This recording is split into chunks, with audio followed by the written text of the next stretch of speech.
खूप अशा लेयर्स असलेला रसरशीत पाकातला खाजा खायची इच्छा तुमची डबल होणार आहे. गुलाबजाम किंवा रसगुल्ले तर तुम्ही पाकातले खातच असाल, पण त्यापेक्षाही हा रसरशीत पाकातला खाजा खूपच छान लागतो. तर कोणत्याही साहित्याच्या प्रमाणाचं टेन्शन न घेता किंवा पाकाचं टेन्शन न घेता साध्या सोप्या पद्धतीने हा खाजा कसा बनवला जातो त्याची मी रेसिपी तुमच्यासोबत शेअर करणार आहे. तर व्हिडिओत तुम्हाला दिसतच असेल, लेयर्स तर छान खुल्लेच आहेत, पण त्याचबरोबर पाकाच्या कोटिंगमुळं खाजा किती सुरेख दिसत आहे. तर चला आपण रेसिपीला सुरुवात करूया.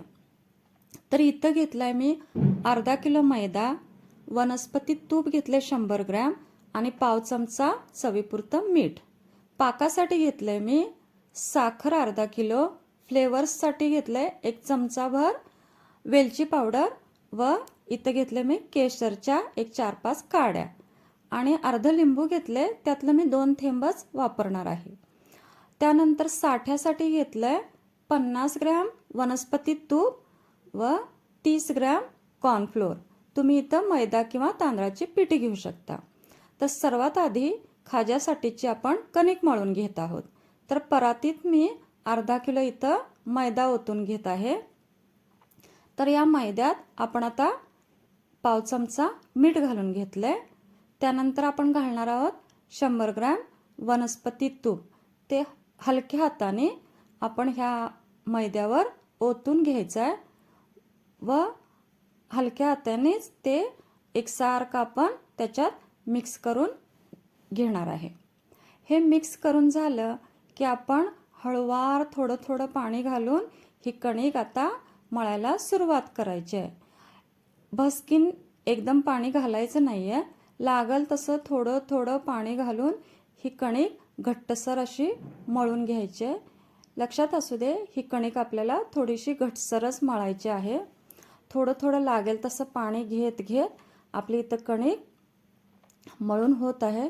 तुम्ही बघू शकता इथं कणिक आपली मळून झालेली आहे. आता ही आपण अशीच झाकून बाजूला ठेवायची आहे. त्यानंतर आपण करणार आहोत पाकासाठीची तयारी.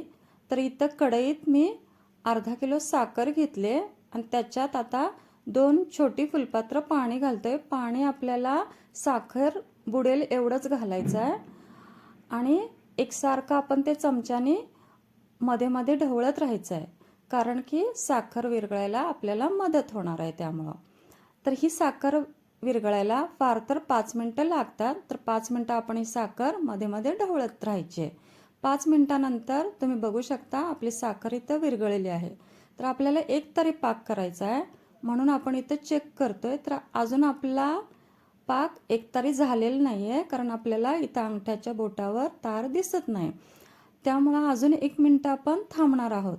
पण पाक झाला नाही म्हणून काही टेन्शन घ्यायचं नाही. ह्या स्टेजला सुद्धा अजून एक अर्धा मिनिटाने तुम्ही गॅस बंद केला तरी चालतोय. आपले खाजे अजिबात बिघडत नाहीत, उलट रसरशीत छान होतात.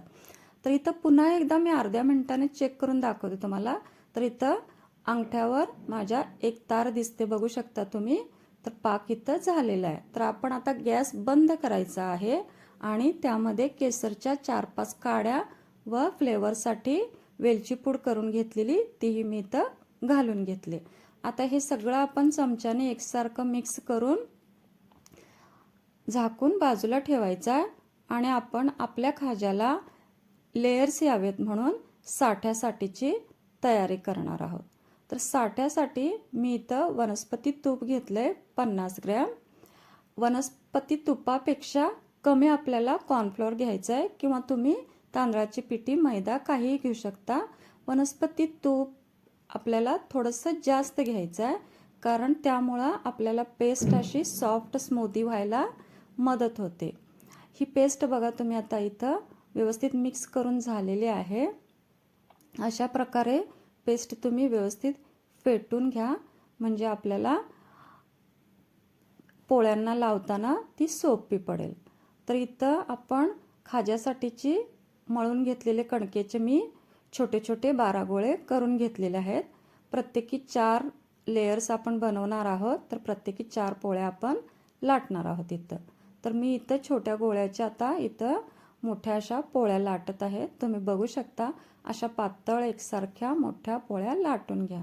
आता इथं माझ्या 4ही पोळ्या लाटून झालेल्या आहेत, म्हणून मी ह्या पोळीवर साठा लावून घेत आहे. तुम्ही असं हाताने किंवा ब्रशच्या साहाय्याने साठा लावू शकता. मला हाताने सोपं पडतं आहे म्हणून मी हाताने जास्त लावते. तुम्ही ब्रशनं सुद्धा लावू शकता. तुम्हाला दाखवण्यासाठी मी इथं ब्रश वापरलेला आहे. तर एका पोळीनंतर आता दुसरी पोळी मी घालून घेतले. साठा लावल्यानंतर त्याच्यावरही आपण आता साठा लावून घ्यायचा आहे.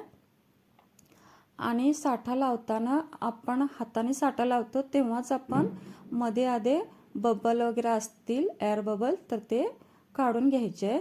एखादा बबल राहिला तरी टेन्शन घ्यायचं नाही. शेवटी आपण ह्या 4ही पोळ्यांचा एकत्र रोल बनवतो तेव्हा ते बबल नाहीसे होतात. तेव्हा आपण चापून चोपून आपण रोल बनवणार आहोत. एकसारखं त्याला व्यवस्थित करून घेतलं की आपले बबल राहत नाहीत. आता मी इथं तिसरी पोळी आहे तिलाही साठा लावून घेत आहे. तुम्ही बघू शकता इथं आपला बऱ्यापैकी पूर्ण साठा लावून झालेला आहे. आपण आता इथं रोल करत आहोत. हा रोल असा दोन्ही हाताने दाबून दाबून व्यवस्थित करायचा आहे. इथंच एखादा एअर बबल असला तरी आपला निघून जातो. इथं आपला रोल तयार झालेला आहे. आता आपण हा चाकूच्या साहाय्याने त्याचे 1-1 इंचाचे छोटे छोटे तुकडे करून घेणार आहोत, जेणेकरून आपल्याला ते खाज्याच्या आकारात बनवता येतील. तर तुम्ही इथं बघू शकता मी इथं छोटे छोटे तुकडे करून घेतले. त्याला असं बोटाच्या साहाय्याने थोडासा आकार द्यायचा आहे, म्हणजे दिसायला ते छान दिसतात व आपले खाजे तेलात सुटणार नाहीत, त्याचे लेयर्स असे वेगळे होणार नाहीत. म्हणून थोडंसं हे लॉक होतं असं केल्यामुळं. तर त्याला असा व्यवस्थित आकार द्यायचा.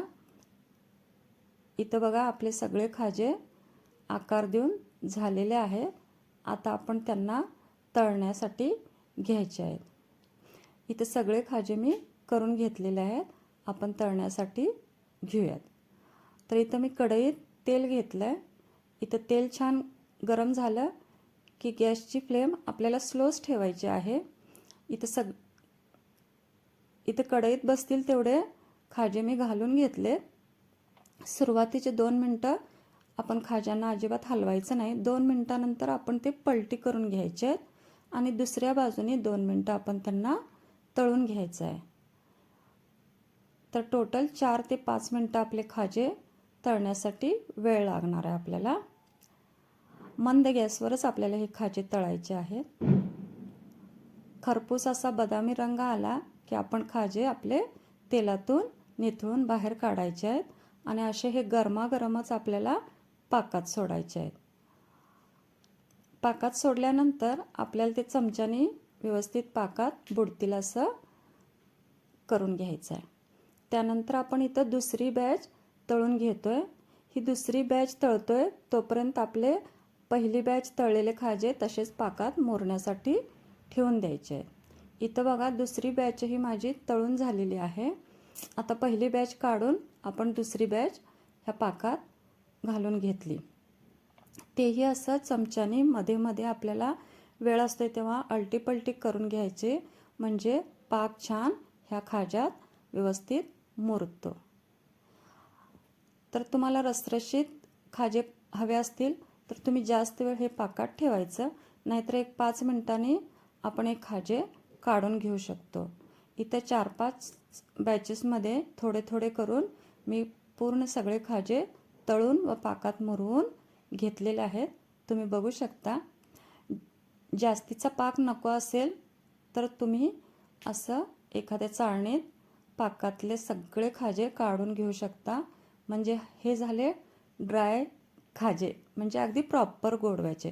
आणि रसरशीत जर पाहिजे असतील तर तुम्ही तसेच त्या पाकात मुरवत ठेवायचे गुलाबजामसारखे, ते पण फार छान लागतात. तुम्ही बघू शकता इथं सगळे माझे खाजे पाकातूनही काढून झालेले आहेत. तर सणासुदीला हमखास बनणारे हे खाजे तुम्ही नक्की करून बघा. त्याचबरोबर पाहुण्यांना शुभेच्छा प्रत्यर्थ किंवा आपल्या घरी पाहुणे आले तर त्यांच्या पाहुणचारानिमित्त आपण नक्कीच करा, खा, आवडतील तुम्हाला. चला तर पुन्हा भेटूया अशाच एका रेसिपीसहित. तोपर्यंत बाय सगळ्यांना.